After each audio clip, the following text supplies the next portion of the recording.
Hello. In this video, I want to show you some sort of general derivation setup strategies and approaches. So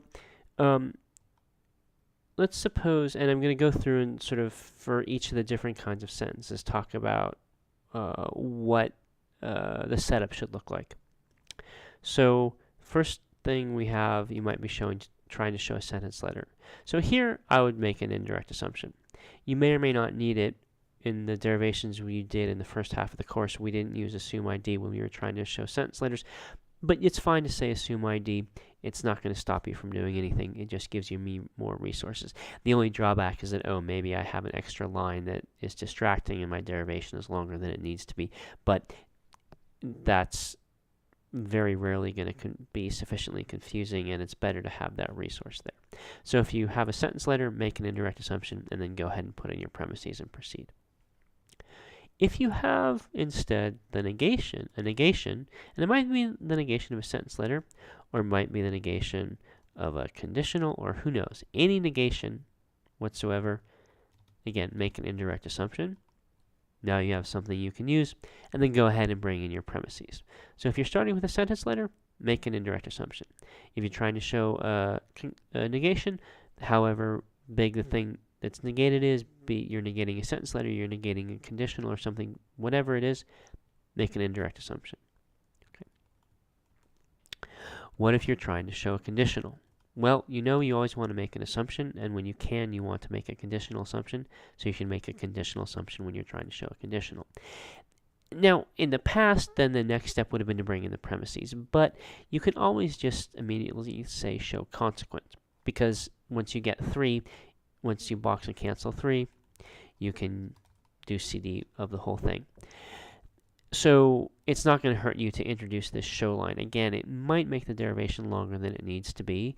It would have made earlier derivations longer than they need to be, but with this new show line, then you'll be able to make a new assumption. In this case, it would be assume ID. So I would recommend always, when you're trying to show a conditional, make the conditional assumption, but then also go ahead and do show cons, and use this new show line to make a new assumption. In this case, because you're trying to show Q, you would say assume ID. If you were trying to show not Q, then again, if you're trying to show if P then not Q, then here you'd want to show not Q, and so you'd make an indirect assumption. Again, it would be Q. If you were trying to show, though, let's say if P then Q then R, then you would repeat this process. So you'd say, okay, I'm trying to show if Q then R. I'm trying to show if Q then R because that's the consequent of this whole conditional. What should I do with if Q then R? Oh, I'm going to make a conditional assumption because I always want to make an assumption, and when I can, I want to make a conditional assumption. And then you might say, oh, I'm going to do show cons again because I'm trying to show a conditional, so let me try to show its consequent, and now I'll make an indirect assumption. Okay? So the key thing here is make the conditional assumption, and then do show cons, and then think about what to do next. Okay?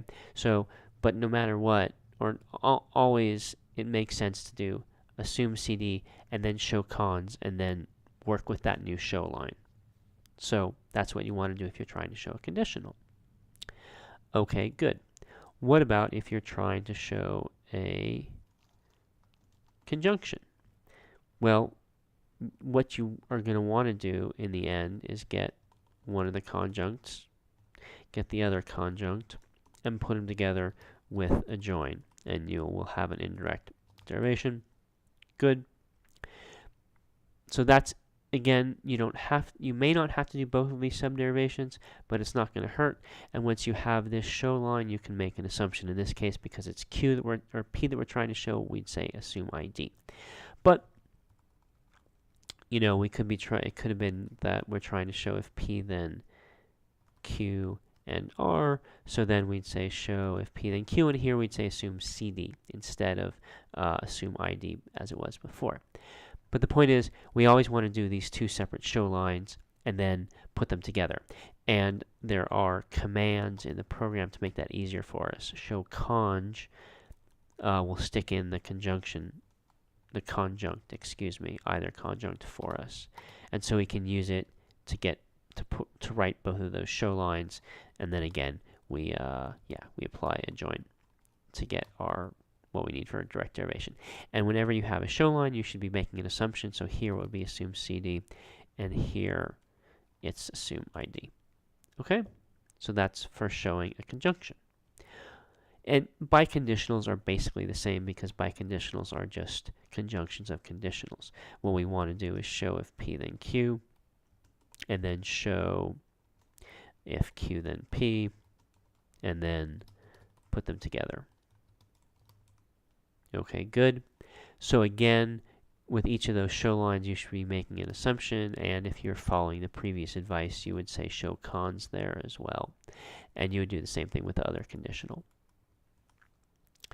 Again, we have show commands that make this easier for us, so we can say show conditional. That puts in the conditional for us. We would say assume CD, show consequent, assume ID. This will go along, and that will let us complete the first conditional. And then we do the same thing with the second conditional, again using the show conditional command. Shortcut, it's not a justification, it just writes it in for us. Excuse me. And here we'd say, again, we'll assume the antecedent, and we'll show the consequent, and whenever we have a show line, we should make an assumption. And again, the derivation will proceed then however it proceeds.